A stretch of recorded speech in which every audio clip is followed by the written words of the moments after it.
AP, an electrifying new documentary series on the problematic integration of Middle Eastern Jews by Israel's European founders in the 1950s has reopened old wounds of an ethnic divide within Judaism ahead of the country's 70th anniversary festivities.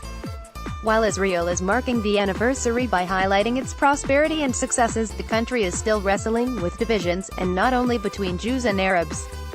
For Zionists who view the Jews as a people no less than a religion, the intra-Jewish rift is especially painful. The ancestral sin, Saleh, Posi Eretz Yisrael, has ignited outrage and disbelief by arguing that the immigrants were systematically marginalized by seemingly bigoted bureaucrats. The controversy has exposed just how raw sentiments are about the history of relations between Mizrahi Jews, from the Middle East and North Africa, and those from Europe, known as Ashkenazim. Get the Times of Israel's daily edition by email and never miss our top stories. Free sign up. This was a state that directed their fate without including them at all, while deceiving them and imposing its policies on them, said David Derry, the director. To this day, society hasn't really dealt very deeply with these people and places. Arriving from Arabic-speaking countries in the Middle East and North Africa after Israel's establishment in 1948, many Mizrahi immigrants were sent to shantytown transit camps and largely sidelined by the country's European leaders. They have long complained of discrimination by the European-descended elite that traditionally dominated the government, military and economy. They eventually found their political savior in the Likud party's Menachem Begin, even though he was of Polish-Jewish descent. Leah Begin, with her father Menachem Begin, leader of the right-wing Likud party that won a landslide victory, May 18, 1977 at Israeli general elections in Tel Aviv. AP photo, Max Nash. The longtime opposition leader cultivated an outsiders alliance that appealed to their sense of deprivation, and with massive Mizrahi backing he swept to power in 1977 to shatter nearly 30 years of labor rule. The community's loyalty to Likud has remained steadfast. Tensions have diminished over time. Marriages between Mizrahi and Ashkenazi Jews are common, and Jews of Mizrahi descent have risen to the highest echelons of the government, military, judiciary and entertainment business. But gaps remain. There has never been a Mizrahi prime minister, for example. Mizrahim far outnumber Ashkenazim in prison, and are far outnumbered in academia.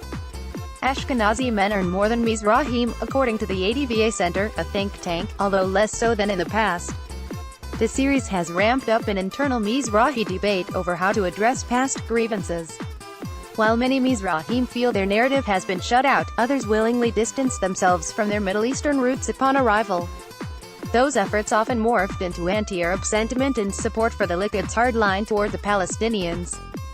Barber Rajami Mazar, a new immigrant from Baghdad, carries out his trade in the tent he shares with his wife and 2 children at a Mabra immigrant camp in central Israel in summer 1951. He told a government press office photographer that he intended to move to a kibbutz. Teddy Bronner, GPO. The ancestral sin begins in Yeruham, a working-class town in Israel's periphery where Derry's family and thousands of others were sent when it was little more than an expanse of sand dotted with caravans. Derry's aging parents, who came from Morocco, tearfully explain how their pleas to immigration officials to be settled near Israel's main cities fell on deaf ears. New immigrants were dispatched to remote towns to help secure Israel's borders in the volatile years after the state's creation, but the film contends that it was mainly Mizrahim who bore the burden. The series leans on transcripts from meetings of the Jewish Agency, the country's main immigration facilitator, as well as officials' correspondence and personal diaries. It includes interviews with academics, North African immigrants and a bureaucrat from the time. Drawing on obscure documents tucked away in Jerusalem's central Zionist archives, the series presents facts that are mostly known to scholars but which Derry said are absent from the public discourse and history textbooks. A World Jewish Congress meeting on North African Jewry in 1952. Wikimedia Commons via JTA. The documents show that those who put up a fight were threatened, either with being denied food or having their children taken away. European immigrants, in contrast, appear to have been treated more leniently and often ended up in or near Israeli cities. I was shocked, Margalit Sinani, an Israeli singer of Yemeni descent, told Army Radio.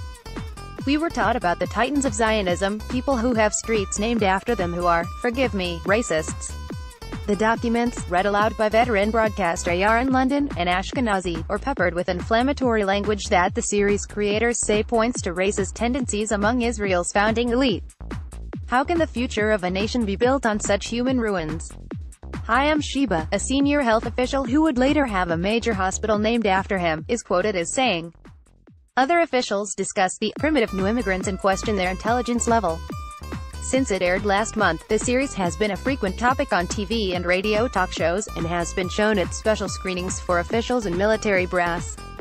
Even Prime Minister Benjamin Netanyahu has chimed in, promising to expand access to the documents brought to light in the series. Reactions have ranged from outrage to calls for action. An Israeli city has vowed to change a street named after an official quoted in the series making offensive remarks against Mizrahim. Watching the film, a sense of anger, alienation, and even despair sneaks up on you. But that feeling motivates me to act, to fix society, to cut off the multi-generational chain of social failure. Michael Bidden, the mayor of Yeruham, wrote in the Globe's Financial Daily, "It is our moral duty toward the immigrants